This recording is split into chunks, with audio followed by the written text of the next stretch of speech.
Hey there guys, Do the Dutch here, showing you, well, decided to show you a little instance. This is the first one of, I don't know exactly how many there are in Mr. Pandaria, but this is specifically Temple of the Jade Serpent. This is the first instance you can do of the non-heroics, of course, which involves having to cleanse this entire place of the shock corruption that has now overtaken the entire temple.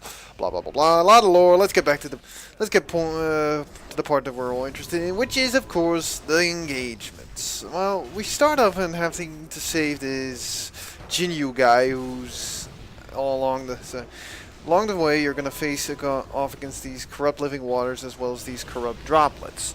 The corrupt droplets are not that much of a threat, neither are the corrupt living waters, except for the fact that when they die, they drop a small area on the, a medium-sized blotch on the ground, which you should in no circumstance stand into because it does, I think, shadow damage per second. I don't know how much. I don't keep track of all these numbers.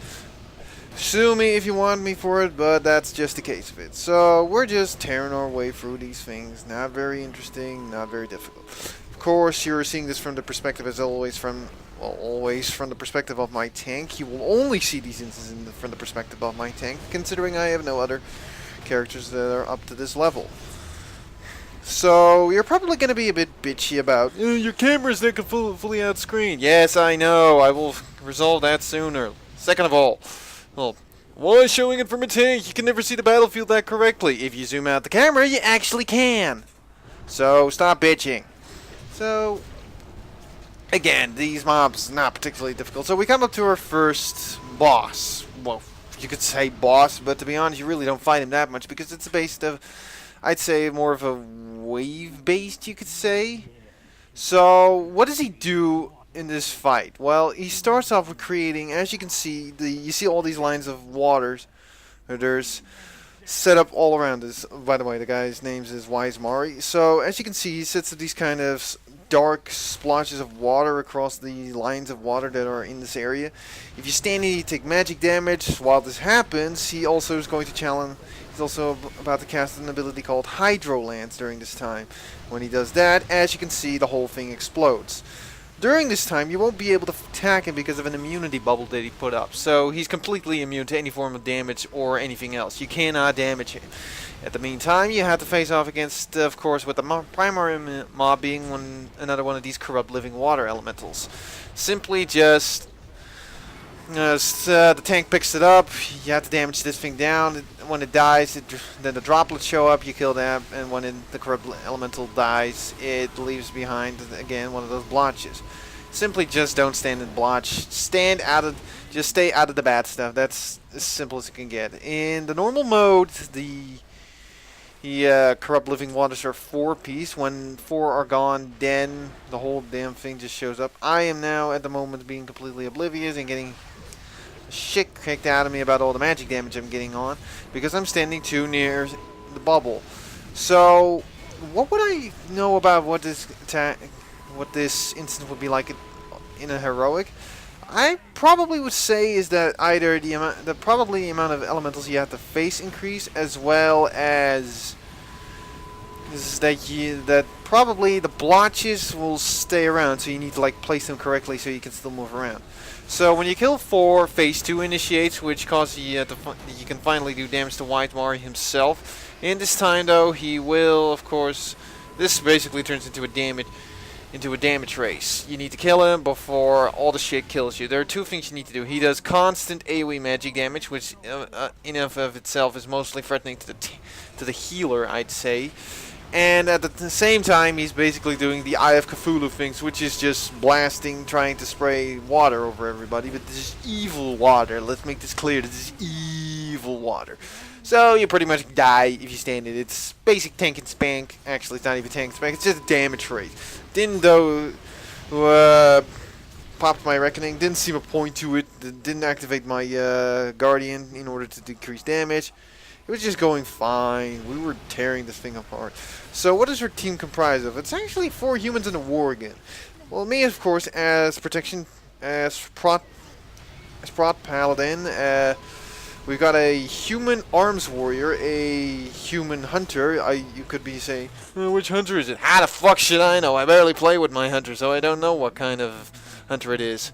I'm guessing either survival or marksman. I don't know which, because I know it's not a beast mastery because his pet's too small for that.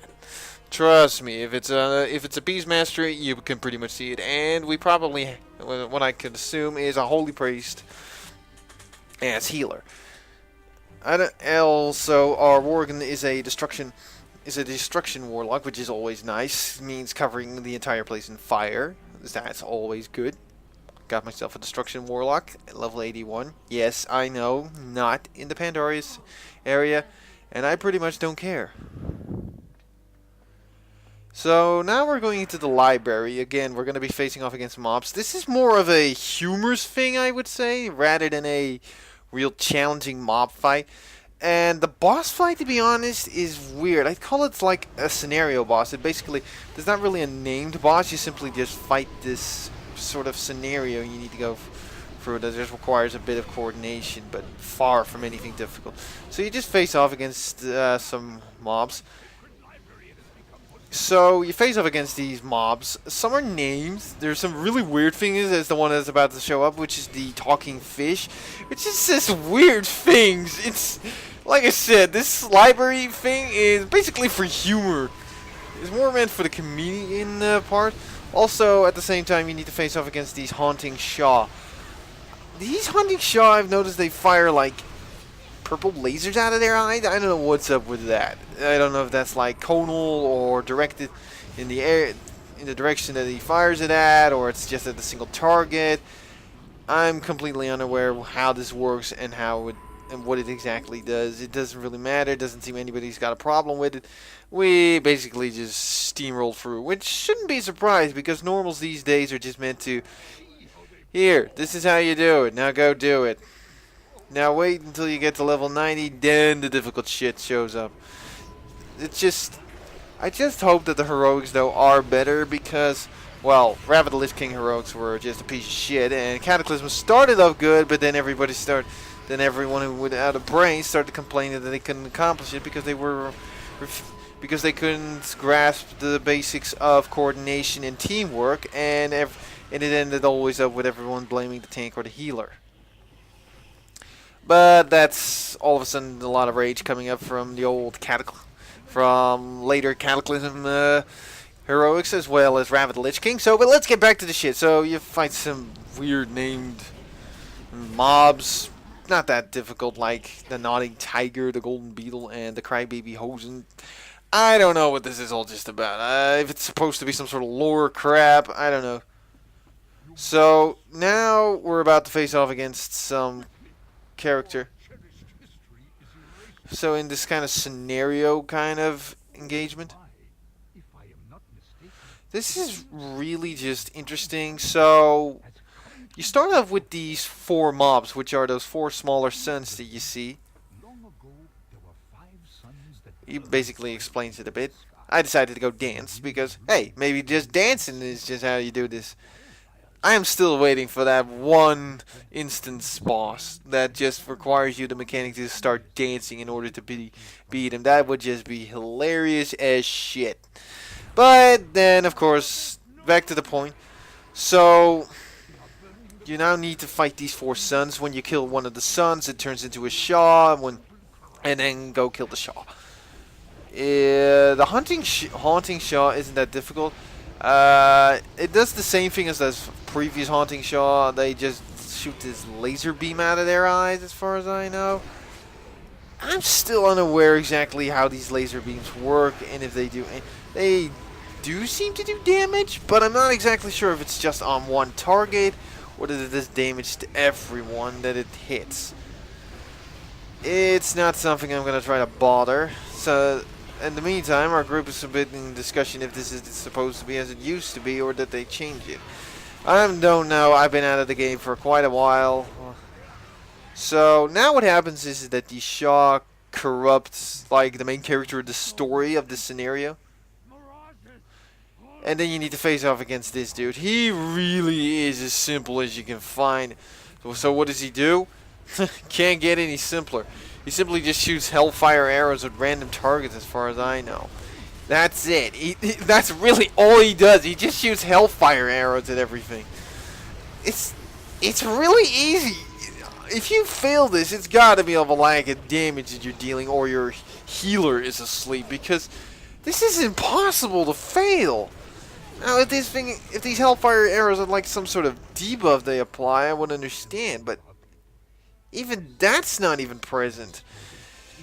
I guess that would be in the heroic.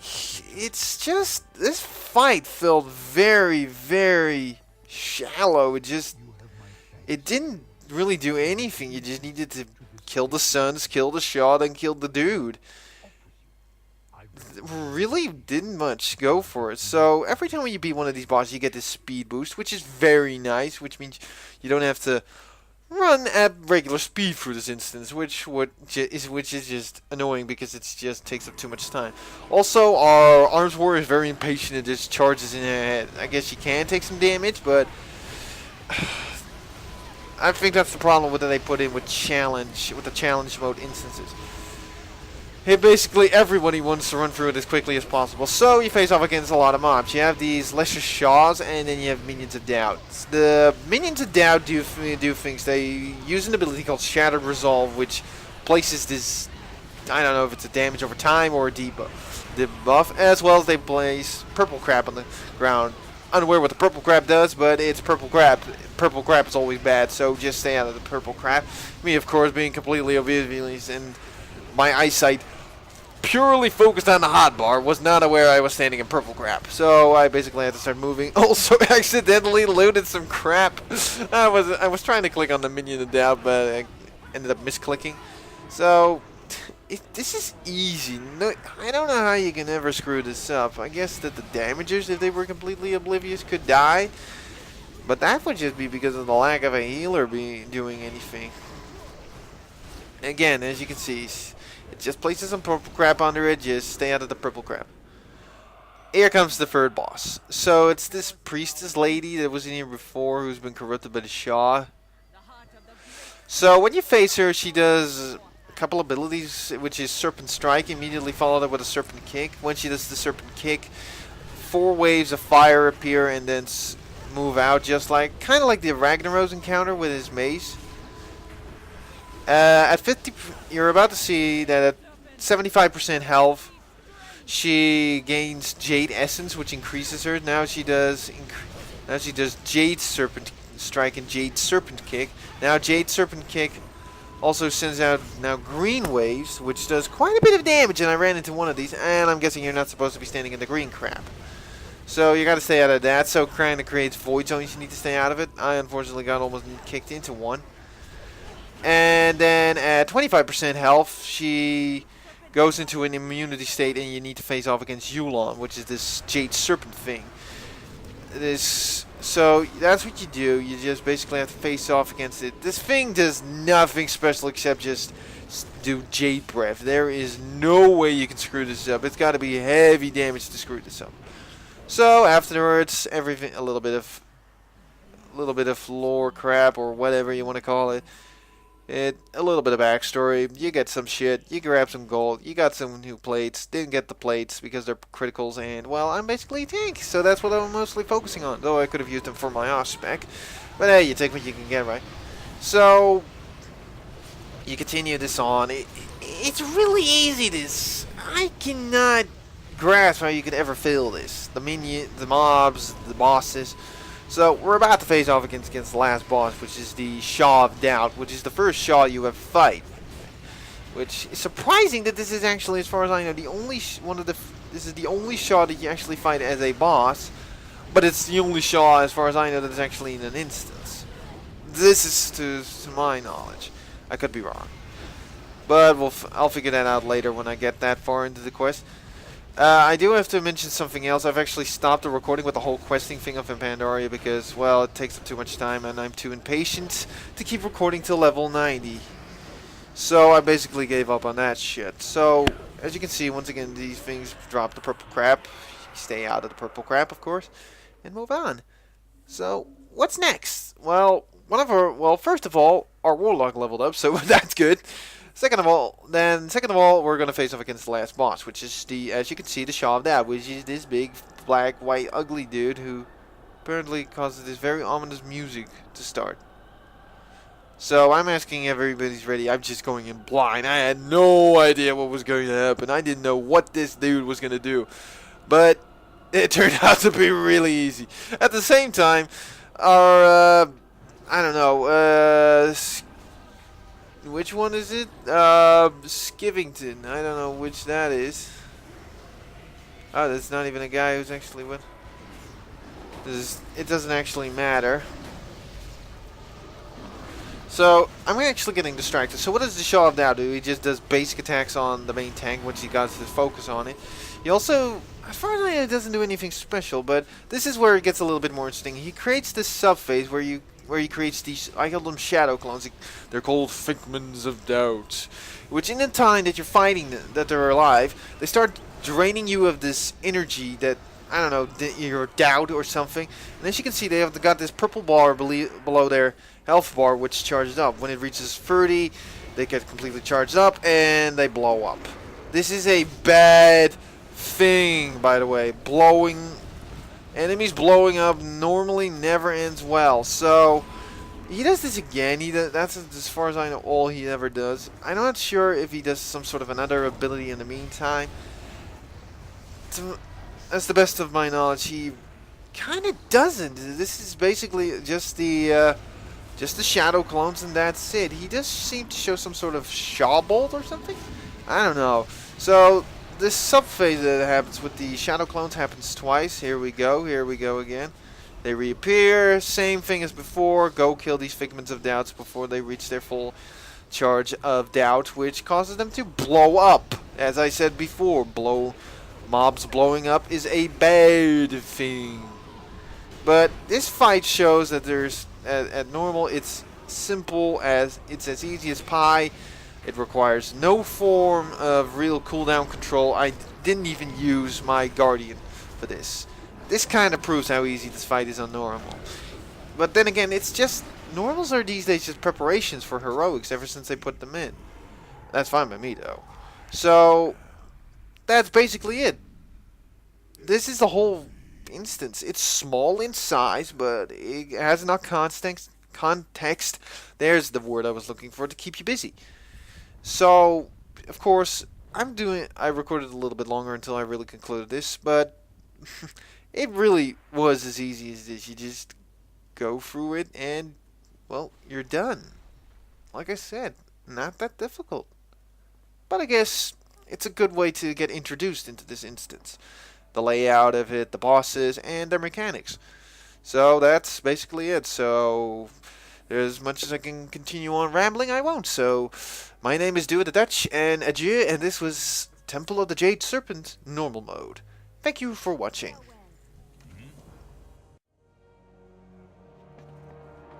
Until next time.